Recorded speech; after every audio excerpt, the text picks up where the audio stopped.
नमस्कार, मैं पंकज प्रसून। दोस्तों, आज आपके लिए कुछ बेहद ख़ास खबरें हैं, लेकिन शुरुआत में मैं 2-3 बात बताता हूं भ्रष्टाचार से जुड़ी। एक संस्था है association of billion minds, ABM। ये संस्था बड़ी अजीब है। इस संस्था से केंद्रीय गृह मंत्री अमित शाह भी किसी न किसी प्रकार से जुड़े हैं। इससे भाजपा की जो पूर्व सरकार थी झारखंड में, रघुवर सरकार, वो भी जुड़ी हुई है। और इसी संस्था से वर्तमान मुख्यमंत्री हेमंत सोरेन भी जुड़े हुए हैं। और एक रोचक बात और कि जिस रात को झारखंड कांग्रेस के 3 विधायक कैश के साथ बंगाल में पकड़े गए, इसी संस्था से जुड़ा हुआ एक शख्स आदित्य सिंह रांची में था। स्पेशल ब्रांच ने उसे पकड़ा, फिर छोड़ दिया। ये association of billion minds Himanshu एक हैं शख्स, और ये आदित्य सिंह जो उस दिन पकड़ा गया और छोड़ा गया, वो लगातार जुड़ा हुआ था हिमांशु जी से। अब ये हिमांशु कौन है, एसोसिएशन ऑफ बिलियन माइंड्स क्या काम करती है? एक हिंट ये भी है कि ये संस्था पिछली जो रघुवर दास की सरकार थी उसका इलेक्शन कैंपेन देख रही थी, और इसी संस्था ने अब की बार 65 पार का नारा दिया था। और आज की तारीख में यही संस्था ममता बनर्जी के फ्यूचर इलेक्शन कैंपेन को देख सकती है। तो रिलेशन साफ है, झारखंड, रघुवर दास, केंद्रीय गृह मंत्री अमित शाह और ममता बनर्जी। लेकिन आज हमारा मुद्दा ये नहीं है। आज हमारा मुद्दा है कि झारखंड में पॉलिटिकल पार्टीज़ में कुछ बड़े बदलाव हो रहे हैं, जिसे शायद आप महसूस कर रहे होंगे। अगर बीजेपी की बात करें तो बीजेपी में ऑर्गेनाइजेशनल स्ट्रक्चर चेंज हो रहा है। यहाँ जो पदाधिकारी हैं वो बदले जाएंगे, बहुत जल्द आपके पास खबर आएगी। हो सकता है कि प्रदेश अध्यक्ष बदले जाएं, जिसकी संभावना बहुत ज़्यादा है। और राष्ट्रीय स्तर पर भी बदलाव होगा, और ये भी लगभग तय है और बातचीत हो चुकी है। और समझिए ये मिडवे है कि बीजेपी का अगला राष्ट्रीय अध्यक्ष कौन होगा, और जो होगा उसका असर यहाँ बाद में दिखे, क्योंकि उससे पहले यहाँ बदलाव हो चुका होगा। तो जब बदलाव की बात करते हैं तो सबसे ज़्यादा इंटरेस्ट इस बात का हर किसी को रहता है कि प्रदेश अध्यक्ष कौन बनेगा, या कहीं संगठन मंत्री से नहीं बदलने वाले प्रदेश महामंत्री कौन होंगे। तो 2 हिंट मैं आपको दे देता हूँ कि इस बार मुख्यालयवाद का अंत हो सकता है, क्योंकि इसकी सूचना शीर्ष नेतृत्व तक भी है कि रांची को कुछ ज़्यादा ही प्रतिनिधित्व मिल रहा है, और जो बाकी के ज़िले हैं वहाँ का प्रतिनिधित्व थोड़ा कम है, तो इसको बैलेंस किया जाए।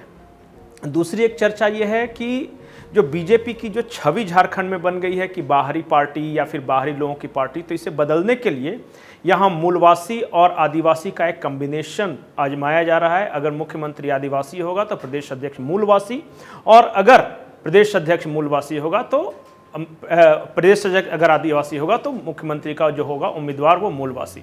और मूलवासी में भी जो ओबीसी जो वर्ग है उससे किसी एक शख्स को बड़ा मौका मिल सकता है। ये भाजपा की बात है। लेकिन सबसे इंटरेस्टिंग जो मैं देख रहा था वो है झारखंड मुक्ति मोर्चा।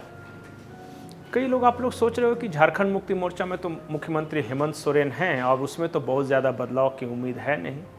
लेकिन मैं वहाँ पदाधिकारियों के अदल बदल की बात नहीं कर रहा हूँ। मैं ये एक विचार कर रहा था कि ये भ्रष्टाचार के तमाम मामले जो आए और मुख्यमंत्री के करीबियों पर जो शिकंजा कसा, उसके बाद इस मुद्दे पर मुख्यमंत्री ने कुछ बात क्यों नहीं की, या फिर बहुत ज़्यादा आक्रामक क्यों नहीं हुए। और ये मैं इसलिए गौर कर रहा था कि अमित शाह से, जब केंद्रीय गृह मंत्री अमित शाह से मिलकर आए तो उसके बाद से ये खामोशी कुछ ज़्यादा ही रहस्यमयी हो गई। तो मैं जो फील कर पा रहा हूँ वो ये है कि चाहे पंकज मिश्रा हो या अभिषेक पिंटू हो, ये कुछ ऐसे शख्स थे जिससे झारखंड मुक्ति मोर्चा के आम कार्यकर्ता भी खुश नहीं थे। कारण अलग अलग है। साहेबगंज में जब मैं बात करता हूँ जेएमएम कार्यकर्ताओं से तो वो बहुत ज़्यादा खुल के नहीं बताते, अभी भी खौफ कायम है। लेकिन वो कहते हैं कि पार्टी को लगभग हाईजेक कर लिया था पंकज मिश्रा ने, और वो अपनी बातें सीधे सोरेन परिवार तक यानी मुख्यमंत्री तक नहीं पहुंचा पा रहे थे।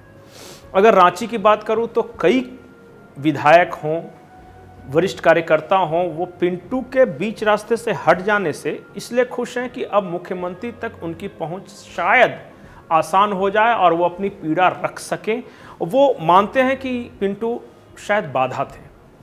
तो मैं ये सोच रहा था क्या मुख्यमंत्री हेमंत सोरेन जानबूझकर अपने दामन के आसपास के दागों को साफ कर रहे हैं, या फिर ईडी की कार्रवाई के बहाने ये खुद ब खुद हो रहा है और वो चुपचाप देख रहे हैं कि अच्छा है कि जो कुछ हो रहा है ऑपरेशन सफाई ये चलता रहे, ताकि एक नई जेएमएम या एक नया ऑर्गेनाइजेशनल स्ट्रक्चर या नए लोगों को आसपास जोड़ा जा सके जिसकी छवि बेहतर हो।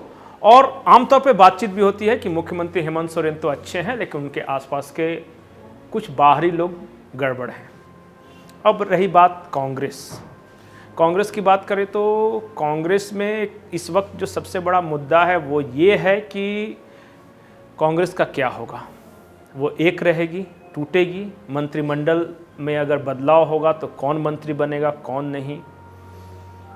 तो मैं जो महसूस कर पा रहा हूँ वो पता नहीं सही है या गलत, कुछ मित्र बुरा भी मान जाते हैं, लेकिन जो ये सारा प्रकरण हुआ, 3 लोग पकड़े गए, लेकिन 3 लोगों के अलावा भी कुछ लोग शामिल थे इसमें। उन लोगों ने जो कमिटमेंट कर दिया है, या भगवान न करे अगर कुछ प्राप्त किया होगा तो फिर उसका क्या होगा। तो ये तथाकथित तौर पर जो नया प्लान था, जो कि होना था, वो होगा, भले ही वो टला हो फिलहाल मौजूदा प्रकरण से, लेकिन उसका होना तय है। अब वो 1 महीने में हो, 2 महीने में हो, 6 महीने में हो, लेकिन वो होगा।